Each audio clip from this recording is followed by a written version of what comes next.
पीले दांत वाली बहू। रंजना कभी ब्रश नहीं करती थी। उसे कितनी बार उसके माँ बाप ने डांटा, लेकिन उसका कोई असर उस पर होता ही नहीं था, जिस कारण से उसके दांत पीले पीले हो जाते हैं।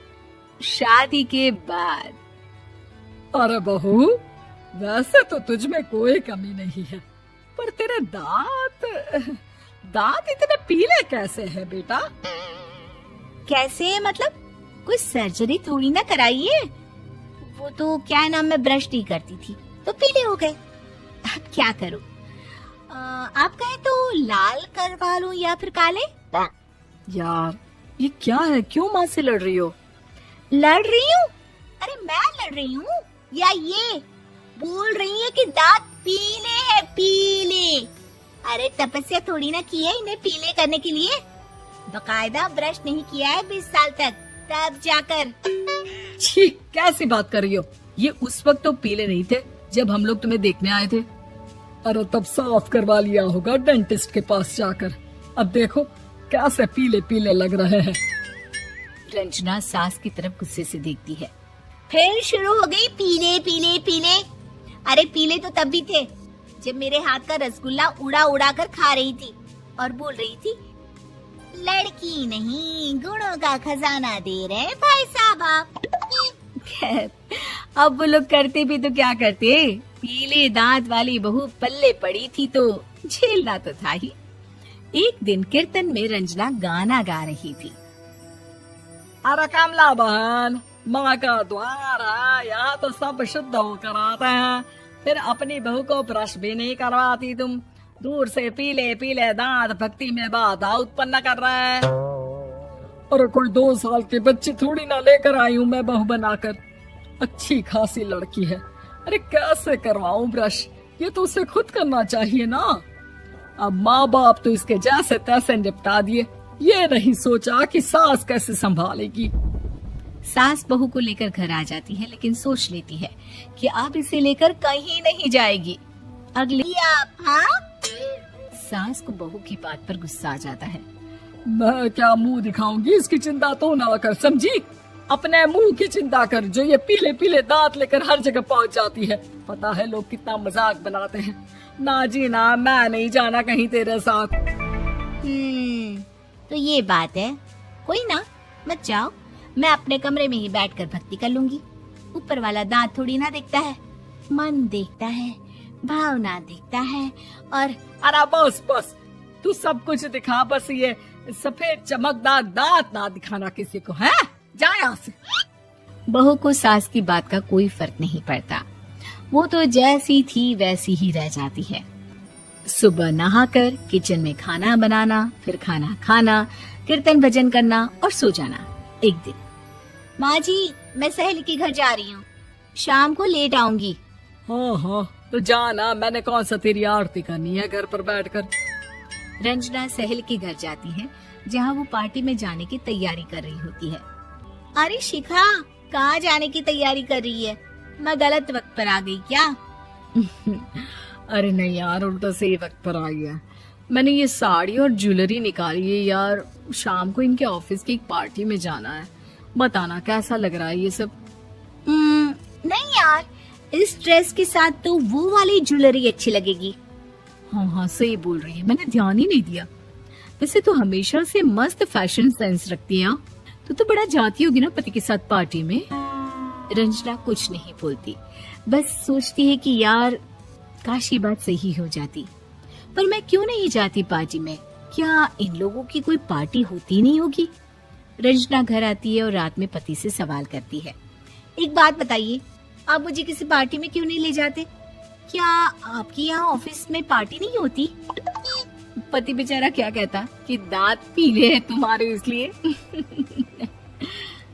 अरे कोई पार्टी होती नहीं हम लोगों के ऑफिस में, तो कहाँ से लेकर जाऊं?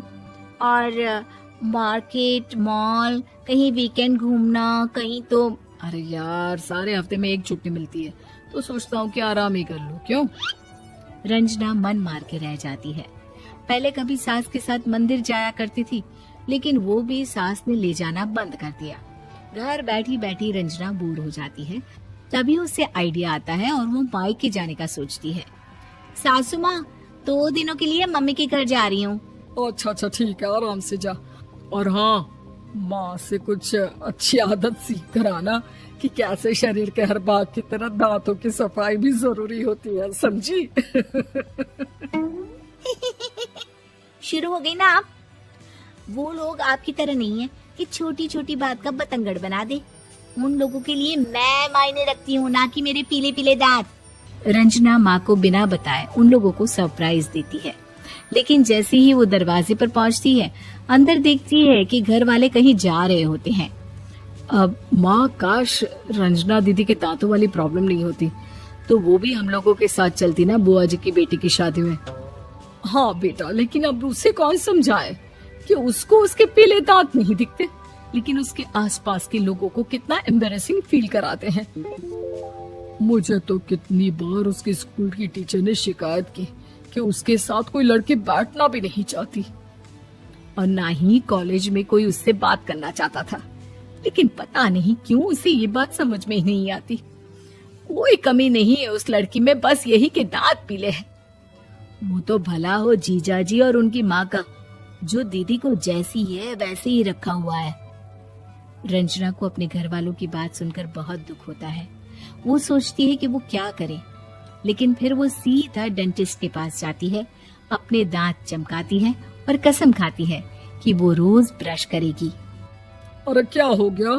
तुम तो 2 दिनों के लिए गई थी ना। पर कोई ना, अच्छा है, चलो आ गई तो।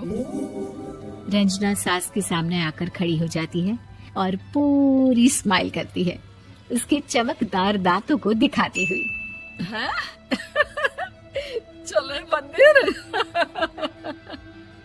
माँ, मुझे माफ कर दीजिए, मैंने आप लोगों को बहुत एम्बैरेसिंग फील करवाया। मैं आज से रोज ब्रश करूंगी। रील्स वाली बहू। प्रज्ञा को रील्स बनाने का बड़ा ही क्रेज है और वो दिन भर रील्स बनाती रहती है, खाते पीते घूमते फिरते, घर में कॉलेज में। रील्स बनाने के कारण प्रज्ञा पूरे कॉलेज में हाईलाइटेड है। जहां उसकी रील्स सभी को पसंद आते हैं, वहीं मनीषा चिंता में डूबी रहती है। एक रोज जब खाते हुए प्रज्ञा रील्स बना रही होती है, तब मनीषा कहती है, 1 मिनट भी चैन नहीं है इस लड़की को। ये नहीं कि खाना तो आराम से खा ले, लेकिन नहीं, अरे थोड़ी देर रील्स नहीं बनाओगी तो आसमान नहीं टूट पड़ेगा। अरे मम्मी, इसी को तो कहते हैं डिटर्मिनेशन। तुम नहीं समझोगी ये सब। ए भगवान, इस लड़की को सद्बुद्धि दे। जब देखो तब टेढ़ा बाका मुंह बनाती रहती है। मनीषा की बात का प्रज्ञा पर जरा भी असर नहीं होता और वो खाते खाते रील्स बनाती रहती है। दिन बीतने लगते हैं और देखते देखते प्रज्ञा का कॉलेज भी खत्म हो जाता है। आए दिन कोई ना कोई मनीषा को प्रज्ञा की शादी करवाने का सुझाव दे जाता है। सब ठीक ही कहते हैं, प्रज्ञा की शादी कर देनी चाहिए। अपने घर के काम काज में व्यस्त हो जाएगी तो खुद ही ये रील्स और नाच गाना बंद हो जाएगा। मनीषा और प्रेम प्रज्ञा के लिए एक अच्छा लड़का ढूंढने लगते हैं और तभी विकी का रिश्ता प्रज्ञा के लिए आता है, जिसने प्रज्ञा को उसकी रील्स देखकर पसंद कर लिया था। अगले दिन विकी अपने माता पिता के साथ प्रज्ञा के घर पहुंच जाता है और प्रज्ञा साड़ी पहने, हाथों में चाय की ट्रे लिए उनके सामने आती है। जब विकी को पसंद है तो हमें भी बहू पसंद है। बहन जी, आप बारात की तैयारी कीजिए। एक बार लड़का लड़की अकेले में बात कर ले तो अच्छा रहेगा। हाँ हाँ, क्यों नहीं। मनीषा विकी को प्रज्ञा के कमरे में भेजती है, जहां प्रज्ञा पहले से ही रील्स बना रही होती है। तभी विकी कहता है, आ गए आपके साजन जी। हमारे साथ ये रील्स कंप्लीट करती तो और भी अच्छा रहता। अच्छा जी, अब आ ही गए हैं तो बना ही लेती हूँ आपके साथ। दोनों मिलकर रील्स बनाते हैं। जब वी मीट और तुरंत पोस्ट भी कर देते हैं। फिर विकी कहता है, जब आप साड़ी में चाय लेकर आए तब मुझे लगा कि कहीं मैं गलत घर में तो नहीं आ गया। अब सही है। दोनों की शादी पक्की हो जाती है और शादी के दिन भी प्रज्ञा रील्स बनाने से चूकती नहीं, यहाँ तक कि बारात के समय भी नाचते हुए रील्स बनाती है।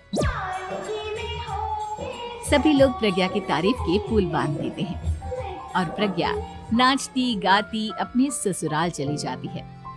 सब कुछ अच्छा चल रहा होता है। प्रज्ञा यहाँ भी दिन भर हर चीज की रील्स बनाती रहती है। लेकिन कुछ दिनों के बाद जब सुनीता कहती है, बहू, ये रील्स के साथ साथ कुछ काम भी कर लिया करो। वैसे तुझे और क्या क्या बनाना आता है? मम्मी जी, वैसे तो सब कहते हैं कि मैं सब कुछ अच्छा बनाती हूँ, लेकिन मुझे लगता है कि मैं मैगी अच्छा बना लेती हूँ। हाँ, कॉफी भी अच्छा बना लेती हूँ और मुंह तो सबसे अच्छा बना लेती हूँ। हैं? अच्छा अच्छा। सुनीता अपना माथा पकड़ लेती है और कहती है, बहू, कुछ खाना बनाना भी सीख लेती। मम्मी जी, मैं लंबी प्लानिंग कर रही हूँ। जल्दी ही मैं इतनी फेमस हो जाऊंगी कि मुझे पैसे मिलने लगेंगे। हम दोनों सास बहू राज करेंगे, राज। नौकर काम करेंगे और लोगों की तो लाइन लगेगी हमसे मिलने के लिए। तेरा दिमाग खराब हो गया है क्या बहू? हंसी मजाक तक ठीक है, लेकिन इस तरह घर नहीं चलते। जितना जल्दी हो इस घर के तौर तरीकों को सीख लो। प्रज्ञा मुंह घुमाकर चली जाती है और तुरंत उसी वक्त एक रील बनाती है। ये देख सुनीता का गुस्सा 7वें आसमान पर चला जाता है और विक्की के घर आती ही सुनीता उसे सब कुछ बताती है। विक्की भी अब प्रज्ञा की इन हरकतों से परेशान हो जाता है। तुम टेंशन मत लो मम्मा, मैं देख लूंगा। विक्की कमरे में जाता है तो देखता है कि प्रज्ञा रील्स बना रही है। विक्की बड़े ही प्यार से प्रज्ञा से कहता है, प्रज्ञा, इन सब के लिए मैं तुम्हें मना नहीं कर रहा हूँ, लेकिन फिर भी हर वक्त तो ये अच्छा नहीं लगता ना। समझने की कोशिश करो, मुझे भी तुम्हारा थोड़ा वक्त चाहिए। मैं जब ऑफिस से आता हूँ तो मुझे समय देने की जगह इसी में लगी रहती हूँ। तुम ज्यादा ही सोच रहे हो। तुम भी मेरे साथ रील्स बनाओ ना, तुम्हें भी बहुत अच्छा लगेगा। तुम्हें इज्जत से कोई बात समझ में नहीं आती क्या? दिमाग खराब हो गया है तुम्हारा इस चकाचौंध से। अगर तुमने अपना रवैया नहीं बदला तो मैं तुमसे दूर चला जाऊंगा। तुरंत अपने फोन में रील्स ऑन कर लेती है। ये सब मुझसे नहीं होता। तेरा ये भूत अभी तक नहीं उतरा क्या? बहन जी, आप कुछ कहती नहीं क्या इसे? जब आप ही कुछ नहीं कर पाई तो मैं कर ही क्या सकती हूँ। सास तो वैसी ही बदनाम है। शाम को घर की लाइट चली जाती है और मनीषा प्रज्ञा से कहती है, मेरे घुटनों में बहुत दर्द हो रहा है, तू लाइट का कुछ इंतजाम करना बेटा। अच्छा, कैंडल जला देती हूँ मम्मा। प्रज्ञा गाते हुए कैंडल जलाती है और खिड़की के पर्दे के पास रख देती है। मनीषा, जिसे बहुत दर्द हो रहा है, वो सो जाती है और प्रज्ञा हमेशा की तरह अपने रील्स में लग जाती है। उधर कैंडल की वजह से पर्दा आग पकड़ लेता है और मनीषा के कमरे में आग लग जाती है। बचाओ, कोई है, बचाओ।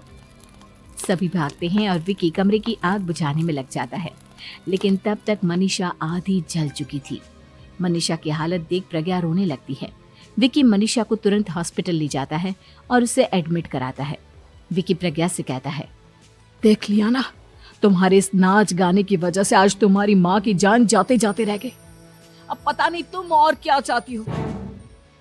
उधर डॉक्टर कहते हैं, इनकी हालत बहुत नाजुक है, आधे से ज्यादा जल चुकी है। प्रज्ञा रोती हुई मंदिर में जाती है और भगवान के आगे जाकर कहती है, भगवान, मेरी माँ को ठीक कर दो। मैं कसम खाती हूँ हाथ से ये रील्स बनाना छोड़ दूंगी। बस मुझे मेरी माँ वापस मिल जाए। 2 दिन बीत जाते हैं और मनीषा खतरे से बाहर आ जाती है। पेशेंट अब ठीक है, आप लोग उनसे मिल सकते हो। सब कोई मनीषा से मिलता है और प्रज्ञा सबके सामने अपना फोन तोड़ देती है। मुझे माफ कर दो मम्मा, मैंने तुम लोगों की बातों को नजरअंदाज किया। बेटा, कोई भी चीज जरूरत से ज्यादा खराब है। मैंने तुम्हें रील्स बनाने से